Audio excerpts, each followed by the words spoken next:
Hello everyone. तो देखिए आज एक बेहतरीन क्वेश्चन लेके आए हैं। उम्मीद है कि ये क्वेश्चन जो है आप लोग सबको आता होगा, लेकिन इतना जल्दी जो है वो सॉल्व सबसे नहीं हो पाएगा। तो चलिए करते हैं इसको जल्दी से सॉल्व।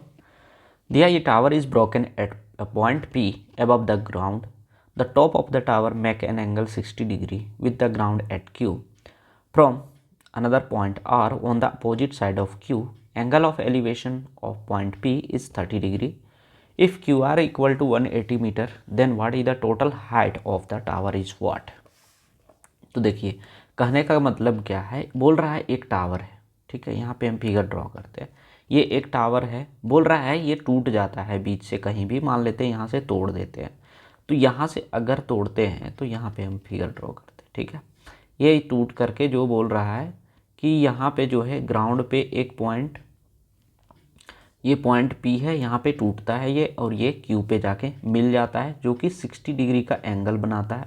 दूसरा चीज़ बोल रहा है कि इसी के जस्ट अपोजिट में ये 30 डिग्री का एंगल बनाता है, ये 30 डिग्री का एंगल बनाता है, ठीक है, जो कि पॉइंट R माना है। और बोला है Q और R के बीच की दूरी जो है वो कितना दिया हुआ है, 180 मीटर। तो पूछ रहा है कि इसका टोटल हाइट कितना होगा। दैट मीन्स जो ये टूटा हुआ है यानी ये पार्ट और ये पार्ट का सम आपसे पूछ रहा है। तो आपको पता होगा, अगर नहीं पता है तो बता देते हैं।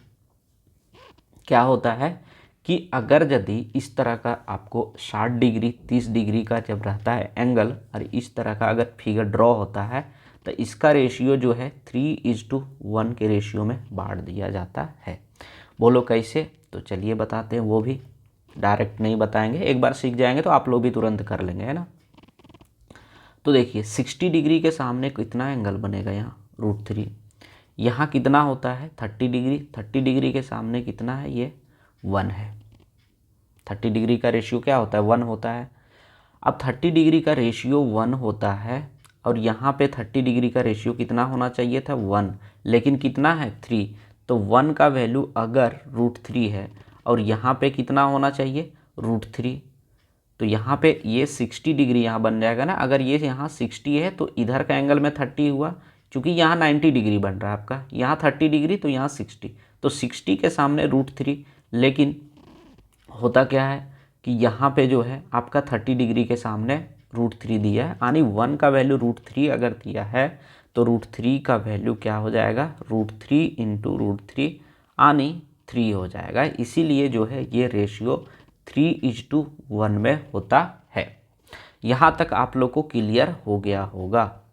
अब हम लोग करेंगे क्या, अब देखिए ये 90 डिग्री है, तो ये जो है आपको रेशियो याद रखना होगा किसका, 30, 60 और 90 का। तो 30 का 1 होता है, 60 का √3 होता है और 90 का 2 होता है। अगर आप लोग को नहीं पता है तो हम हाइट एंड डिस्टेंस का क्लास लेंगे, उसमें सारा चीज़ बता देंगे, तो आपको क्लियर हो जाएगा। तो ये 90 डिग्री है यहाँ पे। अब 90 डिग्री के सामने कितना हो जाएगा, अगर ये आपका 1 √3 है तो यहाँ पे हो जाएगा आपका 2। अगर देखा जाए इधर साइड में तो यहाँ तो आपका क्या है, अभी इसको आप भूल जाइए, ये √3 है, ये 3 है, तो यहाँ पे जो है आपका रेशियो हो जाएगा 2√3। क्लियर है।